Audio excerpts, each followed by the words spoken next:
ഞങ്ങൾ കോടന്നൂർ വരെ പോവാ. എന്തിനാണെന്നറിയോ? പൊന്നൂസിനും അല്ലൂസിനും കാണാൻ. അബ്ചേട്ടൻ്റെ അനിയൻ്റെ മക്കളാട്ടോ. അവർ ദുബായിലേക്ക് പോവാ അച്ഛൻ്റെ അമ്മേരുടെ അടുത്തേക്ക്. അപ്പോൾ അവരൊന്ന് കാണണ്ടേ? വെക്കേഷനിൽ ഇനി അവരെ കാണാൻ പറ്റില്ല. കഴിഞ്ഞ അബ്ചേട്ടനെ വിളിച്ചപ്പോൾ അബ്ചേട്ടൻ ഓഫീസിൽ നിന്ന് ഇറങ്ങിയിട്ടില്ല എന്ന് പറഞ്ഞു. അപ്പം അതിൻ്റെ ഇടയിൽ എനിക്ക് വേറെ പണിയുണ്ടേ. അപ്പോൾ എന്താണെന്ന് വെച്ചാൽ ഞങ്ങളുടെ കൈക്കൊട്ടി കളി കളിക്കുന്നതിൻ്റെ സെറ്റ് കൊണ്ട് ഞങ്ങൾ എല്ലാവർക്കും മേടിച്ചിട്ടുണ്ടായിരുന്നു. അപ്പോൾ അതെൻ്റെ ഫ്രണ്ടിൻ്റെ വീട്ടിലിരിക്കുന്നുണ്ടായിരുന്നു. അത് ഞാൻ പോയി മേടിച്ചു. നിങ്ങൾക്ക് ബ്ലൗസ് സ്റ്റിച്ച് ചെയ്യണ്ടേ? അപ്പോൾ അങ്ങനെ എൻ്റെയും ആമിയുടെയും ബ്ലൗസ് സെയിം ആണ്. മക്കൾ സ്കേർട്ടും ടോപ്പാണ്. ആമിയുടെ ഏജിലുള്ള പിള്ളേരിടുന്നത്. ഞങ്ങൾ സെറ്റ് കൊണ്ടാണ്. അപ്പോൾ അത് സ്റ്റിച്ച് ചെയ്യാൻ കൊടുക്കണം. ഞങ്ങൾക്ക് അധികം ദിവസമില്ല. അതുകൊണ്ട് ആമി അതിട്ടിട്ട് ഓരോ ആക്ഷൻസ് ഒക്കെ വാവ് എന്നൊക്കെ പറഞ്ഞാൽ എന്തൊക്കെ ആക്ഷൻസ്. ആമിക്ക് നാളെ എക്സാം ഉള്ളതുകൊണ്ട് അവൾ വരുന്നില്ല കേട്ടോ. അവൾ വീട്ടിലാക്കിയിട്ടാണ് പോകുന്നത്. അങ്ങനെ അവൾ ഹാപ്പി ജേണി എന്നൊക്കെ പറയാം. പിന്നെ എല്ലായിടത്തേക്കും ഉണ്ട്. അപ്പോൾ വീട്ടിൽ കൊടുക്കാനുള്ള പാത്രങ്ങളൊക്കെ ഓർമ്മിച്ചെടുത്തണ്ടേ. അപ്പോൾ അഭിചേട്ടൻ അമ്മ, അച്ഛൻ, പിന്നെ കുഞ്ഞുണ്ടായിരുന്നു.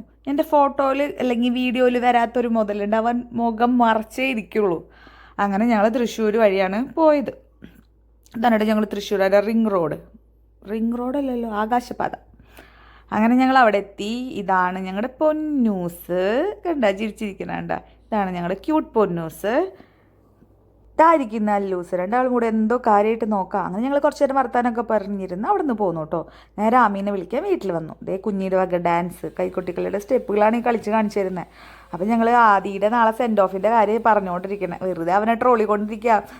ആദിക്ക് മിസ് ചെയ്യും, ഇനി ഫ്രണ്ട്സിനൊക്കെ മിസ് ചെയ്യും, പ്രത്യേകിച്ച് ഗേൾ ഫ്രണ്ട്സിനെ എന്നൊക്കെ പറഞ്ഞിട്ട് ആദ്യനെ കളിയാക്കാം കേട്ടോ. അതേ അപ്പം പിന്നെ ഒരുപാട് ലേറ്റ് ആയിരുന്നു കേട്ടോ. ഞങ്ങൾ അവിടെ നിന്ന് എത്തുമ്പോൾ തന്നെ 9:45 സംതിങ് ആയിട്ടുണ്ടായിരുന്നു.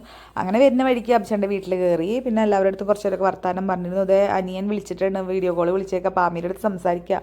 അങ്ങനെ അവിടെ നിന്ന് ടാറ്റ ബൈ ബൈ ഒക്കെ പറഞ്ഞിറങ്ങി ഞങ്ങൾ വീട്ടിലേക്ക് പോന്നു. അപ്പം എൻ്റെ വീഡിയോസ് ആദ്യമായിട്ടാണ് കാണുന്നതെങ്കിൽ ബാക്കിലോട്ടുള്ള വീഡിയോസൊക്കെ ഒന്ന് കണ്ട് ഇഷ്ടപ്പെടുകയാണെങ്കിൽ ഒന്ന് സബ്സ്ക്രൈബ് ചെയ്യണേ. അപ്പോൾ ഓക്കെ, ബൈ.